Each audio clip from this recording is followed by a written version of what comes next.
ನಮಸ್ತೆ. ಪ್ರಾಣಶಕ್ತಿ ಜಾಗೃತಿ ಚಿಕಿತ್ಸೆ. ಈ ಪ್ರಾಣಶಕ್ತಿ ಜಾಗೃತಿ ಚಿಕಿತ್ಸೆ ಅಂತ ಹೇಳೋದ್ರಲ್ಲೇ ಒಂದು ಅದ್ಭುತವಾಗಿರ್ತಕ್ಕಂಥ ಒಂದು ಅರ್ಥ ಇದೆ.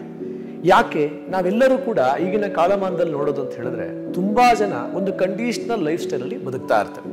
ಏನದು ಕಂಡೀಷನಲ್ ಲೈಫ್ ಸ್ಟೈಲ್? ಯಾವುದೋ ಒಂದು ಆರೋಗ್ಯ ಸಮಸ್ಯೆಗಳು ಬರುತ್ತೆ, ಬಂದಾದ ತಕ್ಷಣ ಏನ್ ಮಾಡ್ತೇವೆ?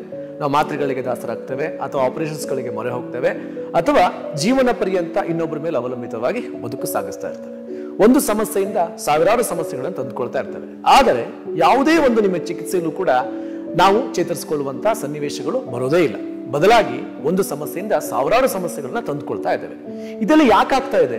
ಯಾಕಂತ ಹೇಳಿದ್ರೆ ನಮ್ಮ ಒಂದು ಪ್ರಾಣಶಕ್ತಿಗೆ ಜಾಗೃತಿ ಅನ್ನೋದೇ ಇರೋದಿಲ್ಲ.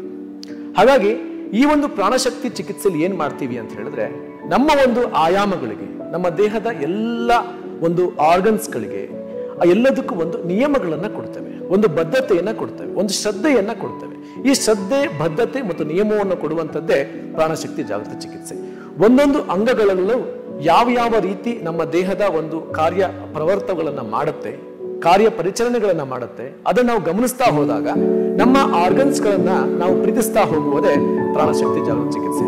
ಹಾಗೆ ಅಲ್ವೇ ನಾವು ಹೇಳ್ತಾ ಇರ್ತೇವೆ ಪ್ರತಿ ಸಲ ಕೂಡ, ನಮ್ಮ ಆಲೋಚನೆಯೇ ನಮ್ಮ ಆರೋಗ್ಯವನ್ನು ನಿರ್ಧರಿಸುತ್ತೆ. ನಮ್ಮ ಆಲೋಚನೆಗಳು ಸರಿಯಾಗಿದ್ರೆ ನಮ್ಮ ಎಲ್ಲ ದೇಹದ ಅಂಗಾಂಗಗಳು ಕೂಡ ಅವ ಒಂದು ಕಾರ್ಯ ಕ್ಷಮತೆಯನ್ನು ಕೂಡ ಹೆಚ್ಚಿಸ್ತಾ ಬರುತ್ತೆ. ಹಾಗಾಗಿ ನಮ್ಮ ದೇಹದಲ್ಲಿರ್ತಕ್ಕಂಥ ಸಪ್ತ ಚಕ್ರಗಳ ಕಾರ್ಯಕ್ಷಮತೆಯೂ ಕೂಡ ಹೆಚ್ಚುತ್ತಾ ಹೋಗುತ್ತೆ.